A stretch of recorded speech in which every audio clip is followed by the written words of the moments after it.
Now joining us, the Secretary of Health and Human Services, Robert F. Kennedy Jr.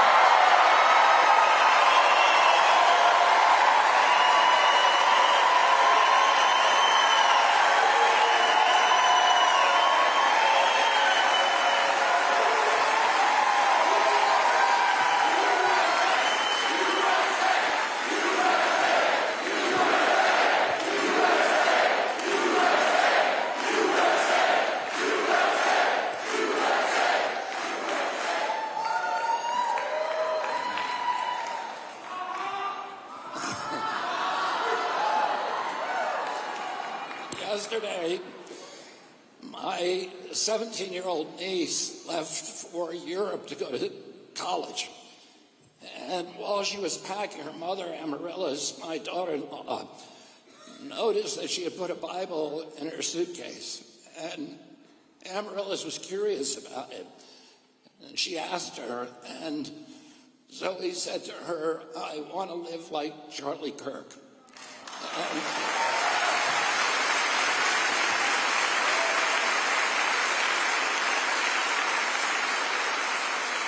there are millions and millions of kids around the country who he inspired who now want to live with Charlie Kirk, and that's a great thing for our country. I met Charlie for the first time in July of 2001. I went on his podcast, and I think we approached each other with a lot of trepidation at that time, but by the end of the podcast, we were soulmates, we were spiritual brothers, and we were friends. And over the next couple of years, our friendship blossomed. He ended up being the primary architect of my unification with President Trump, which I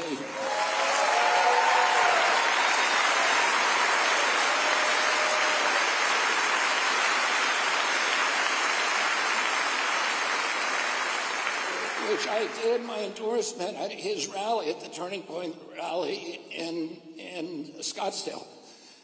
And he was the one who put the sparklers on the stage when I shook it. He made a big show of it. But the overarching mission of Charlie Kirk was Jesus, but also free speech, and he saw them as intertwined. He thought conversation was the only way we were going to heal our country. We had to learn to talk to each other without vitriol, without poison, without anger. We had to be able to listen to ideas. We had to be able to say what we mean without being mean, and to talk to each other across this divide. It's the only way to end the polarization that's driven now by these algorithms and by all these other forces in our society. And that first conversation with him that I had, we talked a lot. We had a wide-ranging conversation. We talked mainly about the First Amendment.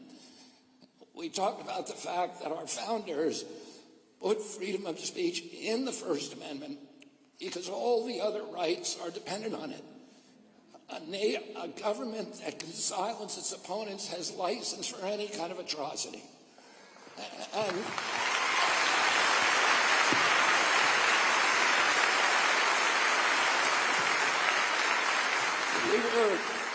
we were specifically talking about what happened during the pandemic. Once the government figured out that we would put up with the censorship, they went after the entire Constitution.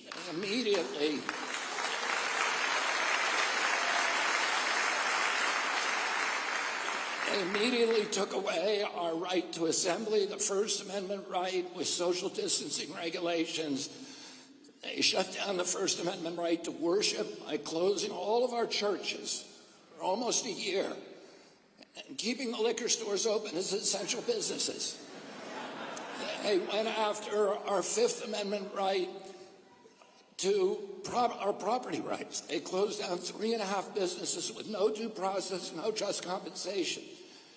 They went after our Seventh Amendment right to jury trials by making whole categories of businesses that we could no longer sue no matter what they did to us. They went after the Fourth Amendment right, the protection against unwarranted searches and seizures, with all these social distancing regulations that made us have to produce our medical records before we went to a public building or an airplane or enjoyed other constitutional rights. And Charlie, more than any figure in our country, led the resistance that has restored freedom of speech to this country.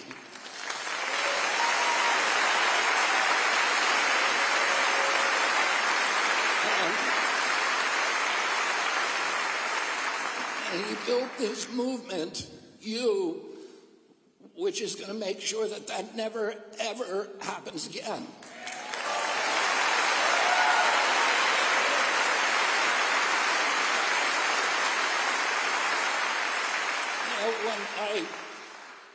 When my brother David died, I had a conversation with my mother, who had been through more than her share of loss and tragedy.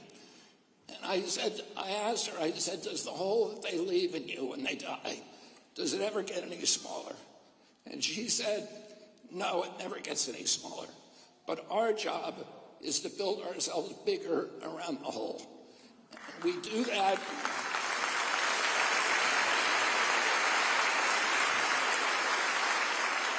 We do that by taking the best virtues and character traits of the person that we lost and using discipline and restraint and practice, integrating those character traits into our own character. And in doing that, we make ourselves larger and the whole gets proportionally smaller.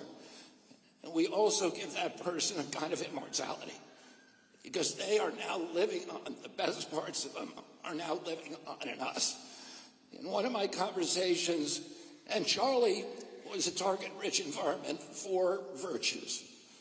We can all think of something extraordinary he did: his love of family, his love of God, his love of freedom of speech, his reverence for this country, his belief that we are an exemplary nation.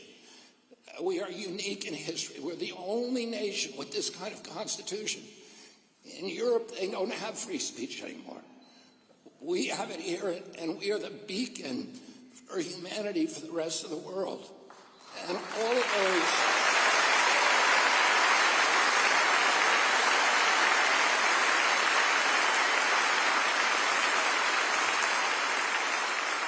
And all of those visions, his vision, his mission to preserve those things, his kindness in talking to people with whom he disagreed, are all things that we need to learn and we need to integrate into our own lives.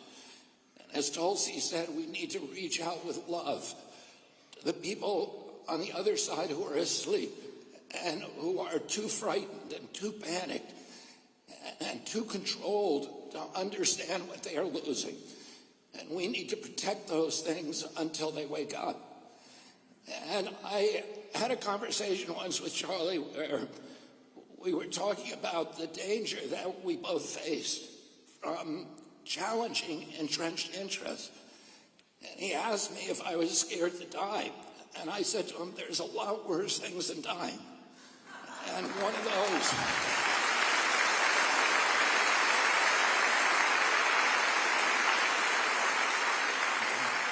and chief among those is losing our constitutional rights and having our children raised in slavery.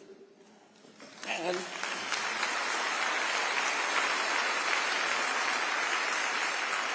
I said to him at that time, I said, sometimes our only consolation is that we can die with our boots on. We can die fighting for these things. And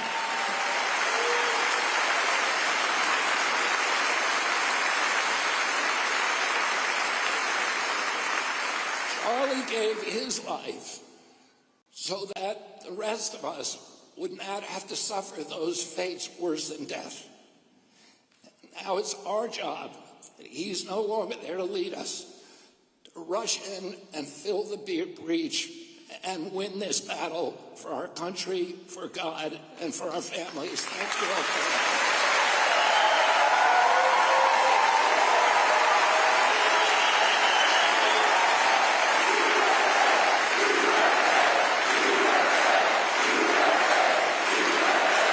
please welcome the Senior Advisor for the U.S. Agency for